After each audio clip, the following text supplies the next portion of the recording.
Usa ka pagtuo, usa ka tingog, usa ka katawhan.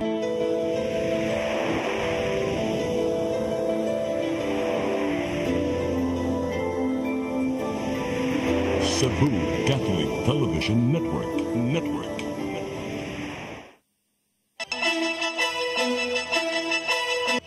Uluhan sa mga balita sa Sayri 47. Suspended Cebu City Mayor Michael Rama. Guilty sa kasong nepotism o grave misconduct. Silot nga dismissal ipatuma. Mga Pinoy nga apektado sa gubat sa Lebanon, mamauli dinhi sa nasod. Fluvial procession nga magbukas sa kapistahan sa Berhen sa Regla sa dakbayan sa Lapu-Lapu gipangandama. Mananagat naigo sa kilat sa Gairan dakbayan sa Bugo, patay. Sugbo, Kabisayan ug Mindanao, Pilipinas ug katawhan kutos maabot atong Sibya sa tibuok kalibutan mayong hapon. Live kita karon sa CCTN Channel 47 ug kini ang tulumanon sa nagunang kasayuran nga angay natong masayran. Ako si Dennis Tabar. Tulumanon sa patas ng mga balita ug opinyon. Ako si Danica Cabalias. Kini ang Sayri 47.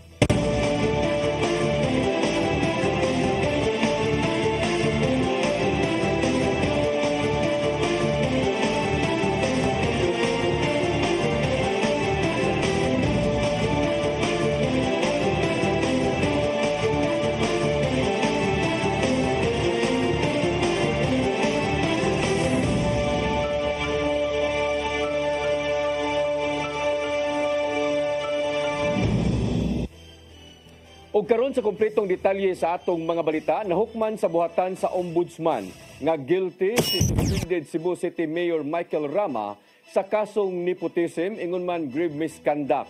Base kini sa desisyon nga giluwatan sa Ombudsman niadtong September 25 ug gipagawas sa publiko karong adlaw. Napamatud-an sadaan si Rama tungod sa giingong pag-appoint sa duha ka mga brother-in-laws ni Rama diha sa Cebu City Hall. Si Jonel Sasida alias Inday Josa Chungbian Osminia mo'y niduso sa reklamo sa korte niadtong Enero sa miaging tuig. Tungod sa maong desisyon, mahukasan si Rama isip mayor sa dakbayan sa Sugbo.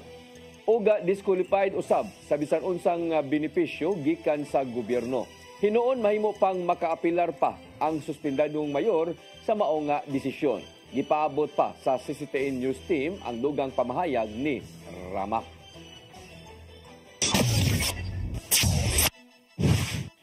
Mga residente sa syudad sa Mandaue ni pasaka og kasong kriminal ug administratiba batok ang suspended Mayor Jonas Cortez ug acting Mayor Glenn Mercedes sa Office of the Ombudsman. Kini tungod sa padayong pagsilbi isip mayor bisan og nasuspenso sa posisyon. Ang kasayuran hatod ni Mary Rose Sagarino. Kasong kriminal ug administratiba ang gipasaka sa duha ka residente sa syudad sa Mandaue batok ang suspended Mayor Jonas Cortez tungod sa giingong padayon nga pag-function pagka-mayor bisan sa nagpadayon nga suspension. Si Karina Sinda Labos gikan sa Sector 1 Barangay Pagsabungan ug Lia May Tumulak Pinyosa gikan sa Lower Tabok ni pasangil kang Cortez nga nakalapas sa Article 177 sa Revised Penal Code o ang usurpation of authority. Nagtuo ang mga respondents nga sila si Cortez ug Mercedes sadaan sa grave misconduct tungod wala magtagad sa suspension order sa Office of the Ombudsman. Sila na nga tarungan nga bisan pa sa suspension order nga giserve niadtong Agosto 21. Si Cortez nagpadayon sa paglihok isip mayor. Si Cortez gisuspenso usa ka tuig sa Ombudsman gumikan sa giingong dili hustong pagtudlo sa unqualified officer in charge sa City Social Welfare and Services. Gani matud pa gikumpirmar sa City Administrator nga si Attorney Jamal James Kalipayan nga sila nakadawat sa maong suspension order ato sa interview niadtong Agosto 21 nga gipost sa official Facebook page sa Mandaue City Public Information Office. Matud nila si Cortez nagpadayon sa pag-report sa trabaho ug ni pirma isip mayor ni atong Agosto 22 sa Certificate of Urgency alang sa Memorandum Agreement with Acceptance tali sa syudad ug usa ka real estate company nga Cebu Landmasters Incorporated. Ni pasangil usab sila nga nitambong si Cortez sa Cebu Tourism Investment Forum 2024 sa Bay Hotel nga giila pa nga mayor. Ilang giangkon nga ato sa clean-up drive sud sa compound sa CICC. Si Cortez gitawag gihapon og Mayor Jonas. Dugang pa nga si Cortez ni attend usab ato atol sa send-off ceremony sa Mandawi City Cultural Dance Troupe alang sa pasigarbo sa Sugbo 2024 nga mitungha gihapon isip mayor sa Dakbayan. Ila usab nga giangkon nga si Cortez maoy nangu sa Mandawi Food Fair 2024 ug maoy nangu sa ribbon cutting ceremony. Ilang gipangayo ang preventive suspension ni Bersede tungod sa giingong pagtugot ni Cortez nga mo function isip mayor. Gipangayo usab nila ang dismissal sa serbisyo ni Cortez, ingon man ang perpetual disqualification sa paghupot og bisan unsang pampublikong katungdanan. Gisuwayan pagkuha sa CCTN 47 ang habig ni Bersede ug Cortez apan wala pa sila itubag sa pagsuwat ning balita. Mary Rose Sagarino, CCTN News.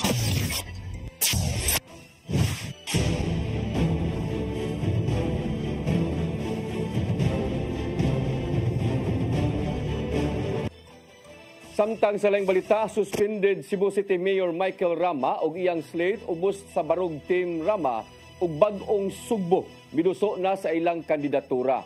Bisan pa man sa mga kasong giatubang sa hingtunggang korte, padayonon ni Rama ang iyahang agenda alang sa laing termino.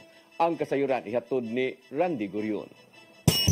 Halos sama sa usa ka fiesta ang nahimong pagduso sa kandidatura sa Barug Team Rama ug bagong Sugbo slate karong adlaw sa buhatan sa Commission on Elections. Gisugdan ang adlaw sa usa ka santos nga misa nga gipahigayon sa Cebu Metropolitan Cathedral. Kuyog nila ang mga kabanay, higala ug mga supporters gikan sa managlahing barangay. Hangtod nga nagpahigayon og parada gikan sa simbahan paingon sa Commission on Elections Cebu City.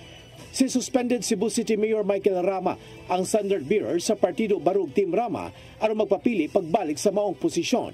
May pasalig siyang padayunon ang agenda sa syudad nga mao ang pagkaparehas sa dakbayan sa Sugbo ug sa mga nagunang lugar sa kalibutan. Ano lima ta kabalik?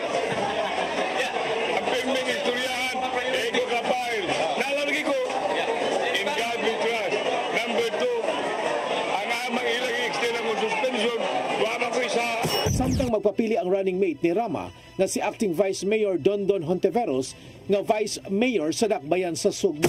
Pero nga nung nidagan ko kalon because among ipaabot na we've been a team player for Partido Barog and will continue to be the team player of Partido Barog whatever position ihatag sa katawan. Mudagan pagkakongresista sa North District si ABC President Franklin Ong og magpapili pagbalik si South District Representative Ido Rama. We can work with even with the National Liga ng mga barangay or what are bills that we can introduce para kaayuhan sa mga barangay officials. And we will continue also to push for the pending legislation like the Magna Carta for our daycare workers, the barangay incentives also, increase diya sa ato mga... Atin sa Partido Barug Team Rama slate ang mga re-electionist nga silang incumbent Cebu City Councilors Francis Espares, Noel Wenceslao, Jocelyn Pesquera ug Philip Zafra. Mudagan usab sa pagkakonsehal mao silang Michael Rama, Colin Russell, Maria Pino, Ernest Herrera, Jingjing Tabigon, Grimar Barete ug Harry Iran.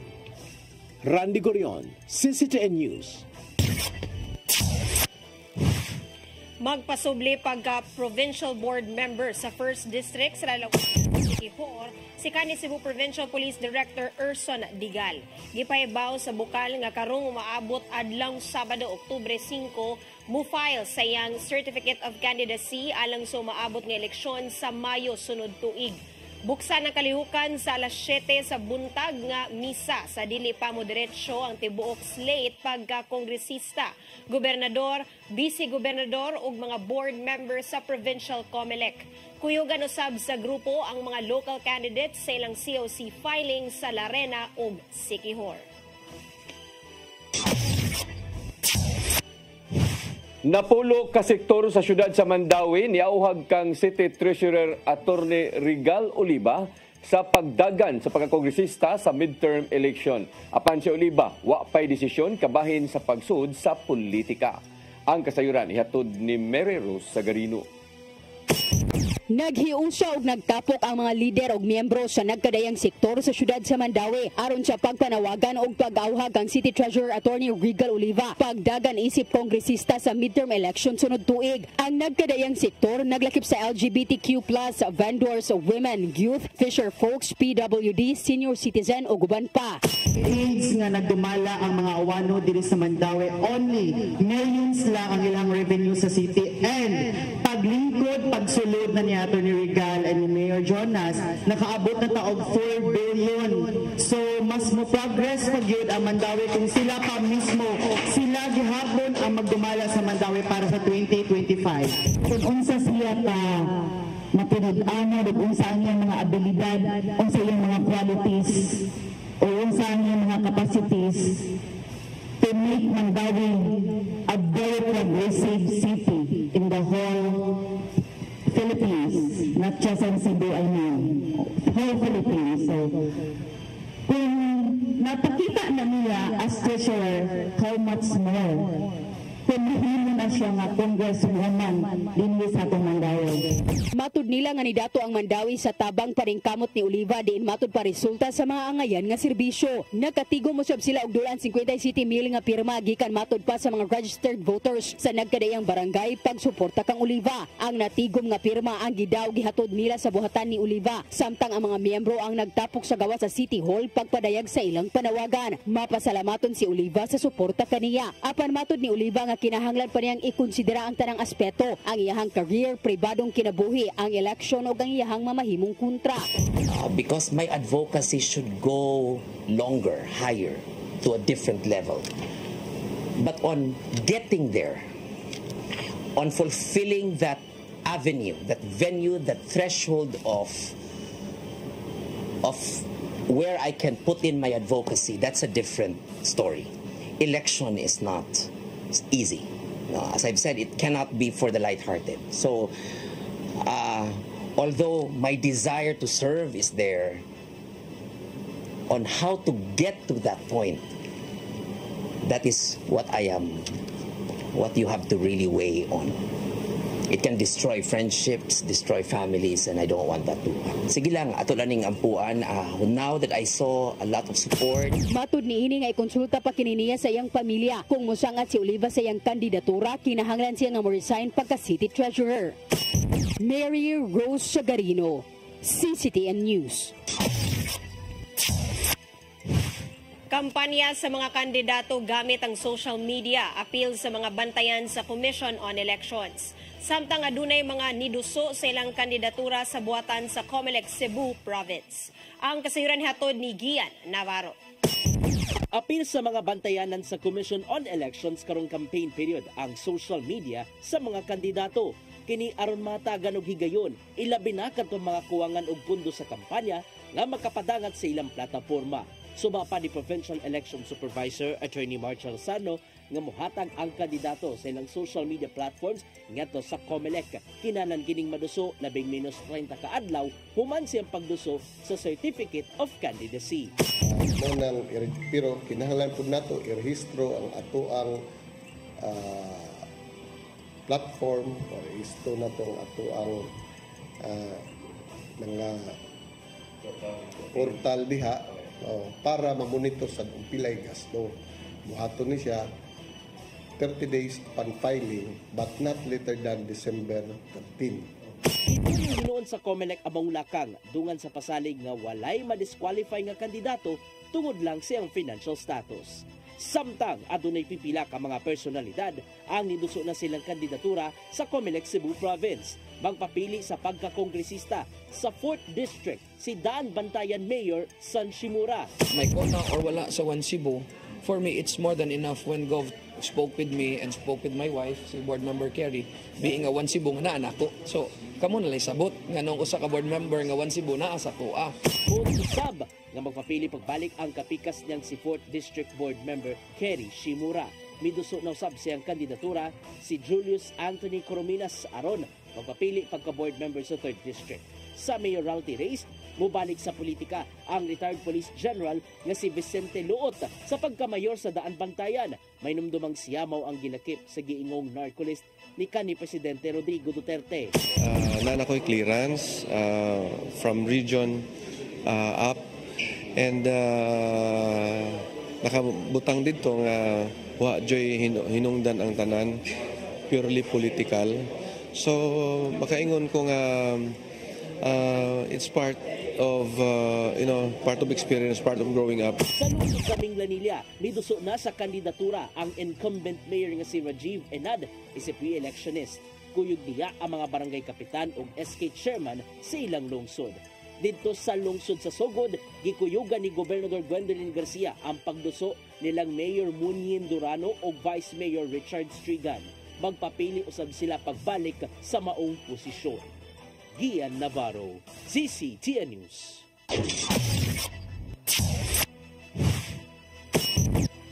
Musunod, mga Pinoy nga apektado sa gubat sa Lebanon, manguli dinhi sa nasod. Kanaog daghan pa mga balita sa pagbalik sa Sayre 47.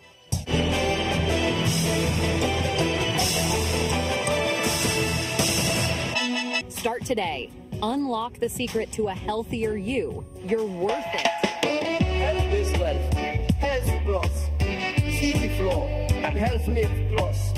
Health is wealth. Come October 4, 5, and 6, another gathering will be held in Cebu City, the first National Charis Conference, which is open to all charismatic communities, realities, and expressions.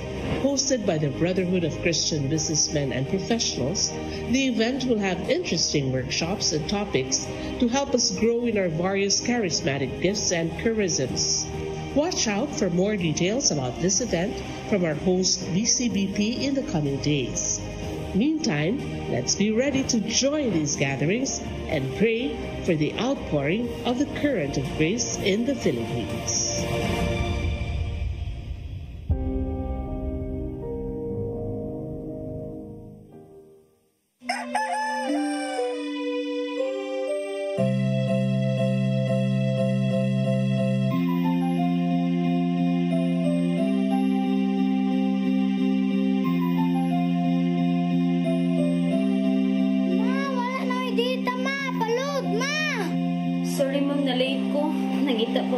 Internet sa kong anak, ma'am.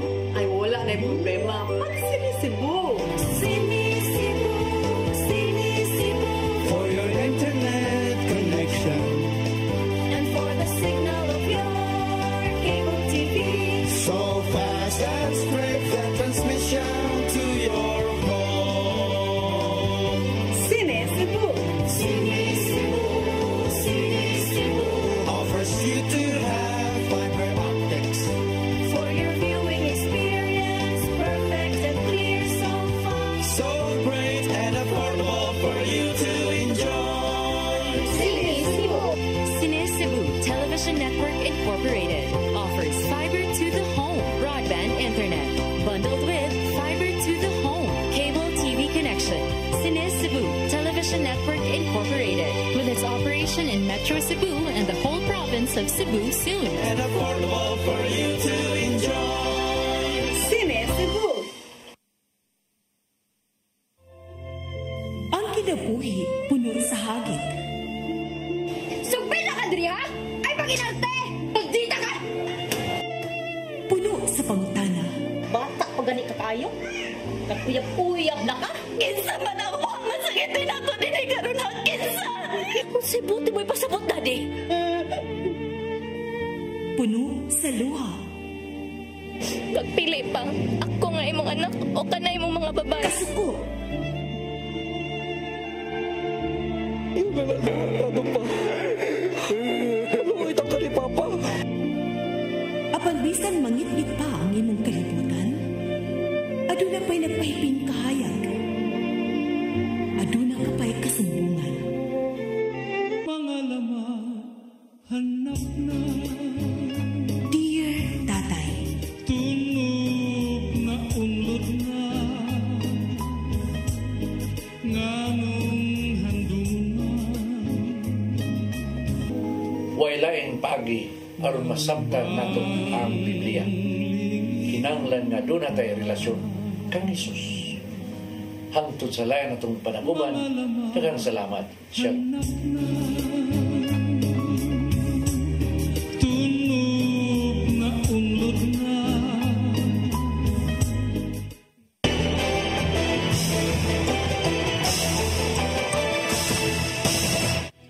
Balik sa ato mga balita, kapin usa ka gatos ka mga Pilipino ang mopauli gikan sa nasod sa Lebanon human mipahimo sa repatriation. Tungod kini sa nasinating kagubot tali sa Israel o grupong Hezbollah. Ang kasayuran ihatod ni Gian Navarro.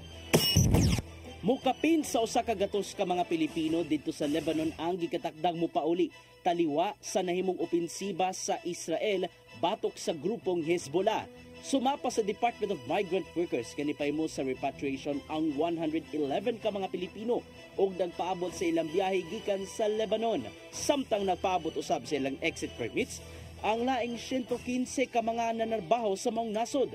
Sumapa ni DMW Secretary Bernard Olalia nga kung sumadahon tanan kapin 200 na ka mga Pilipino ang luwason sa kagamhanan taliwa sa nitabong kagubot.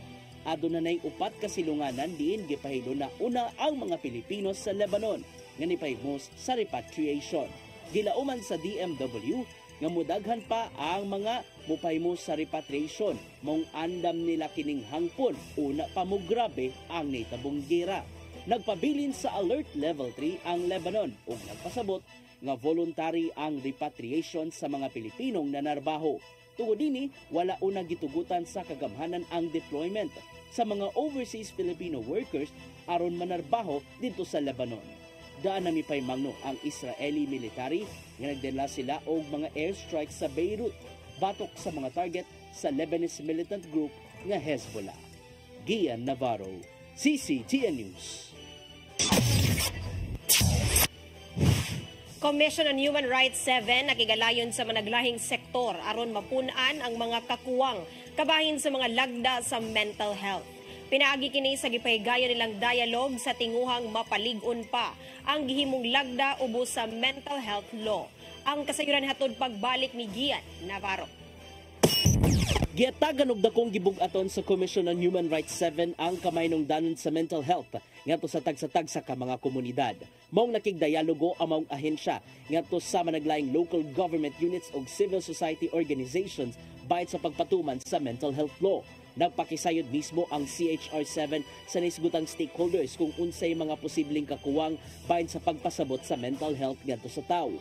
Ang makuang kasayuran gikan kanila gamiton alang sa paghimo og dugang pang polisiya sa mental health. Ilabi na nga aduna kini balaod. Matod ni CHR7 Director Attorney Arvin Udron nga naninguha silang mapun-an pa ang mga kakuwang bahin sa kaayuhan sa pangisip so sa katawo.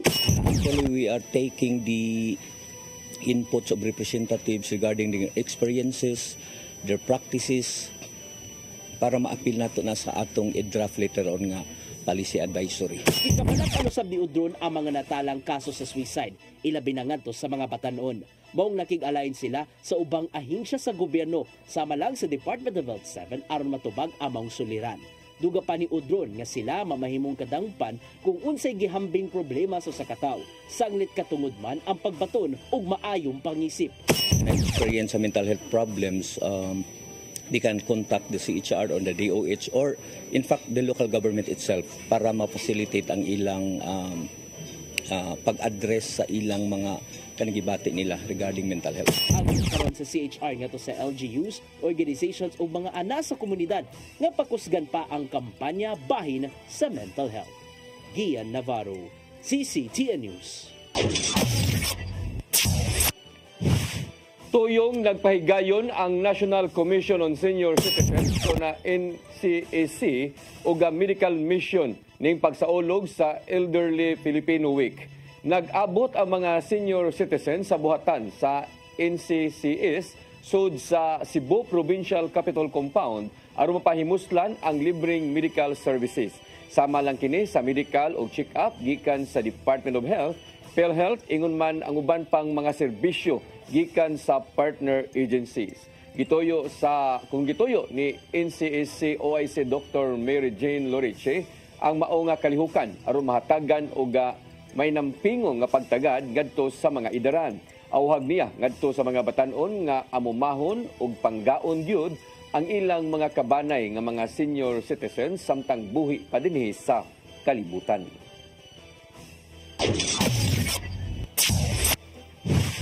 Lauman sa mga konsumidor ang mas baratong bugas sa kamerkaduhan karong Disyembre. Human gilibkas sa India ang export ban.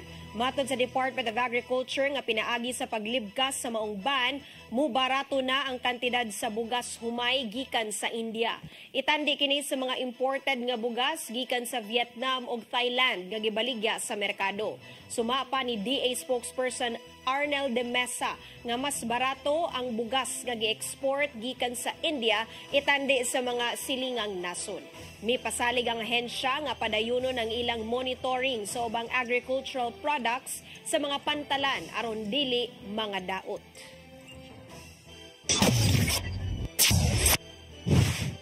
Fluvial procession alang sa pagbukas sa kapistahan sa Birhen sa Rigla ipahigayon gihapon sa Roro Port sa lungsod sa Cordoba.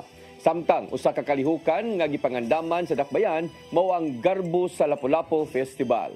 Ang kasayuran ihatod ni Crystal Joy Felerca. Manukad sa Roro Port sa lungsod sa Cordova, paingon sa Muelle Osmeña ang fluvial procession sa pagbukas sa ika-289 nga kapistahan sa Birhen sa Regla karong tuiga. Ipahigayon ang maong fluvial procession karong Nobyembre 12. Matod ni Gary Lau, ang officer in charge sa City Tourism Office, nga ang inisyal nga gikasabutan sa komite manukad kini sa Marigondon Wharf. Apan sa ilang pagsuta sa maong adlaw, hunas ang dagat sa oras nga ipahigayon ang maong kalihukan ug maglisod sa pagdunggo ang galyon nga sakyan sa Birhen. Maong gikasabutan nilang ipahigayon nilang gihapon kini sa Roro Port. Kini mo ikaduhang tuig nga ipahigayon sa Cordova ang pagpanukad sa fluvial procession.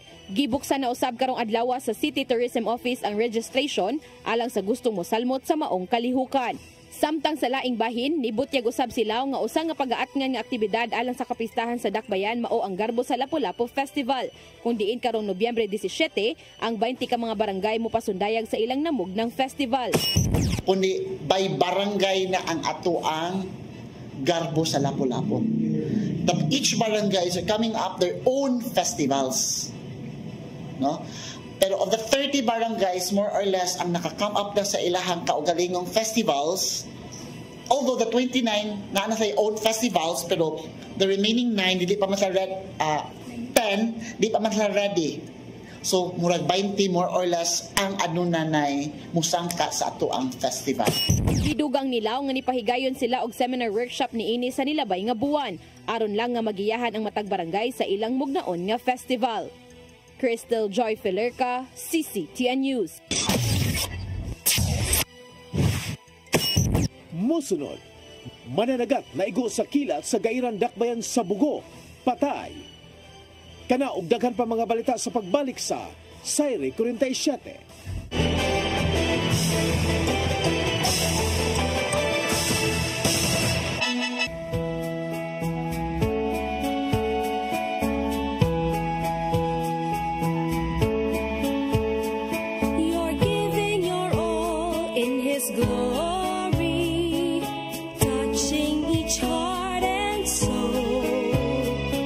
Spreading his words and wonderful deeds that send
Discover the beauty of the Philippines.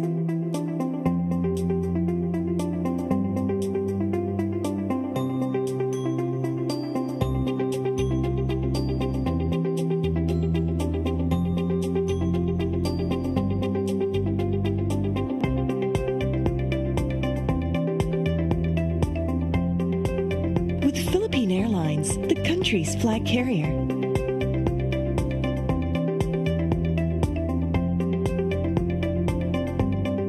The airline that lets you feel the warmth of the nation.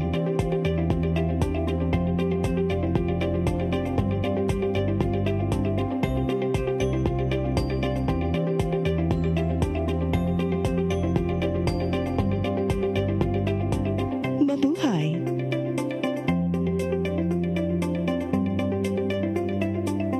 Start today.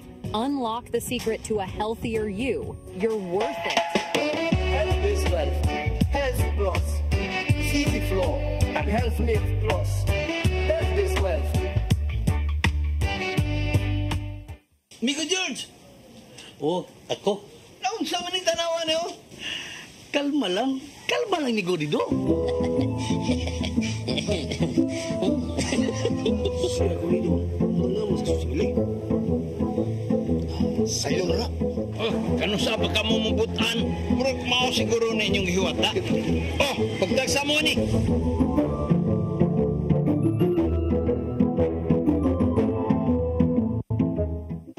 Come October 4, 5, and 6, another gathering will be held in Cebu City, the first National Charis Conference, which is open to all charismatic communities, realities, and expressions.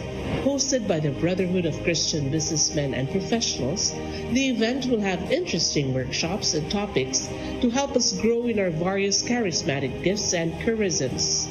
Watch out for more details about this event from our host BCBP in the coming days. Meantime, let's be ready to join these gatherings and pray for the outpouring of the current of grace in the Philippines.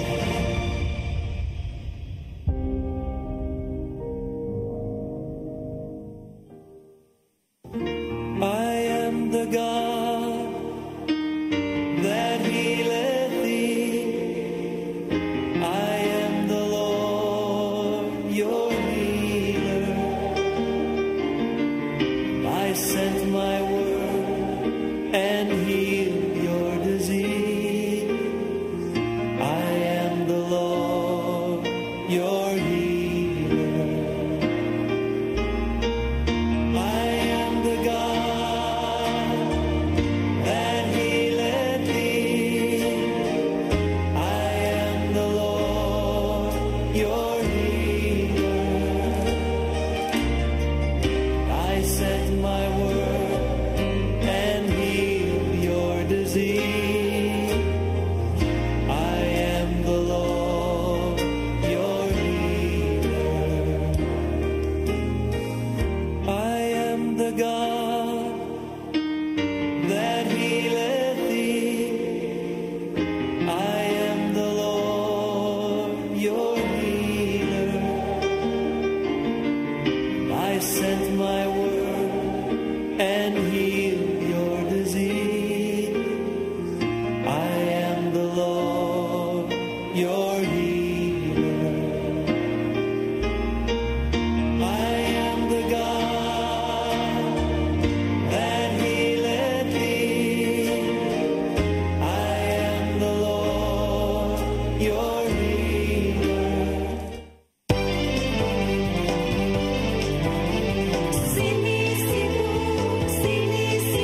For your internet connection and for the signal of your cable TV. So fast and straight the transmission to your home. Sini Cebu offers you to have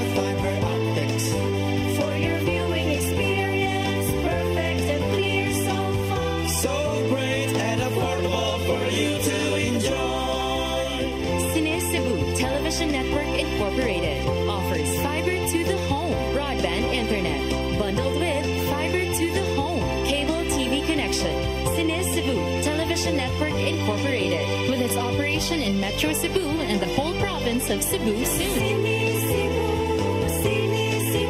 For your internet connection And for the signal of your cable TV. so fast and straight the transmission to your home. Sini Cebu Offers you to have fiber optics.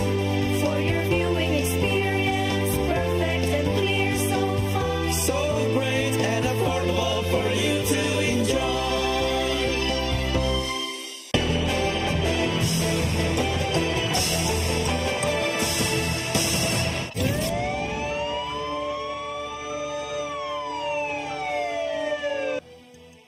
Balik sa ato mga balita, napalgang patay ang usa ka mananagat sa barangay Gairan, Dakbayan sa Bugo, human naigo sa kilat. Giila sa kapulisan ang namatay nga si Terso Frias Mandawe, 53 anyos ug nagpuyo sa barangay Sambag sa maong nga syudad.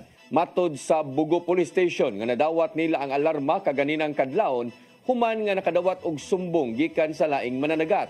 Napalgan sa mga otoridad ang lawas ni Mandawi sa gisakyang bangka nga adunay daghang mga paso. Giidala sa ang mga nadagat sa Cebu Provincial Hospital sa Bugo apan nakabsan gayud kini sa iyang kinabuhi.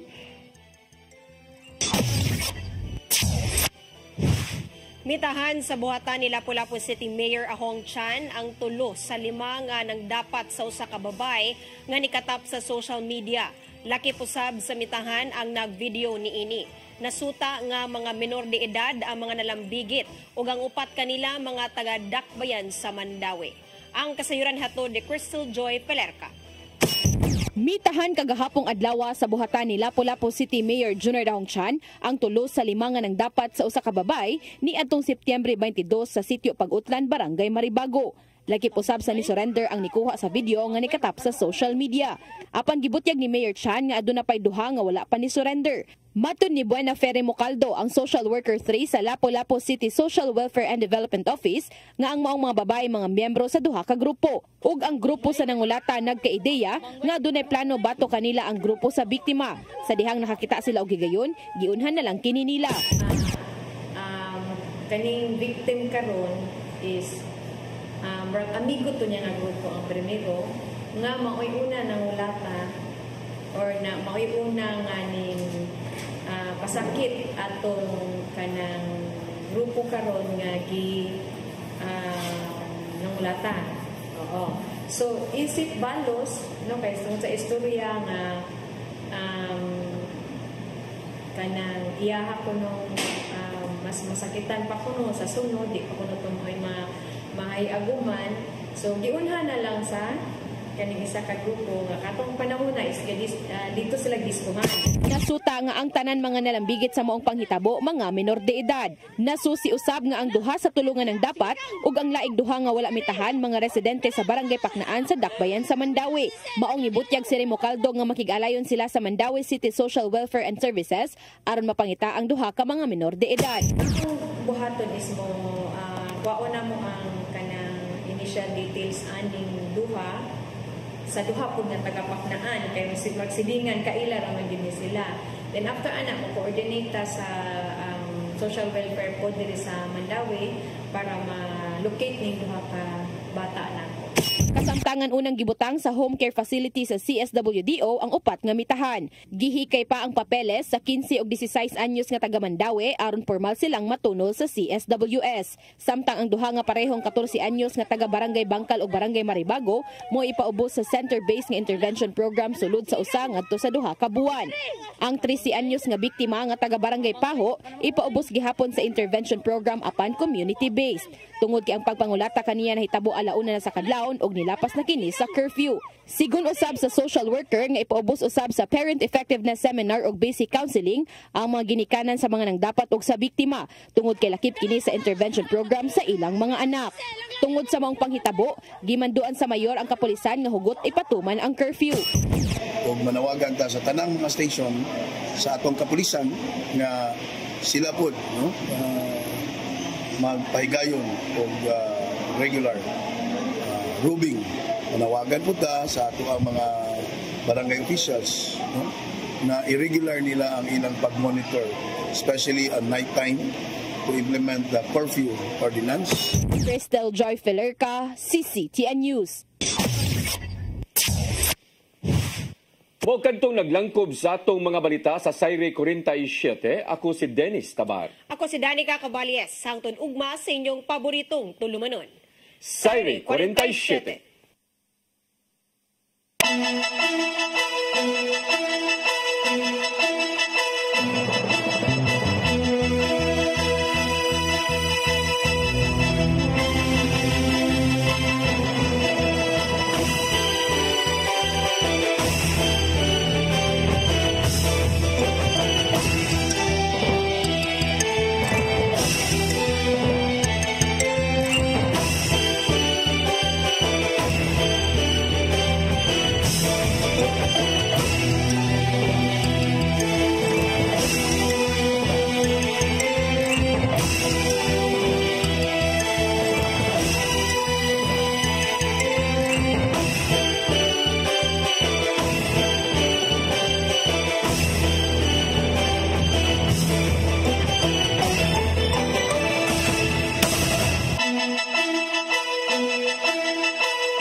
Barangay chairman o kagawa, di hahaba rin kapalpakan nila.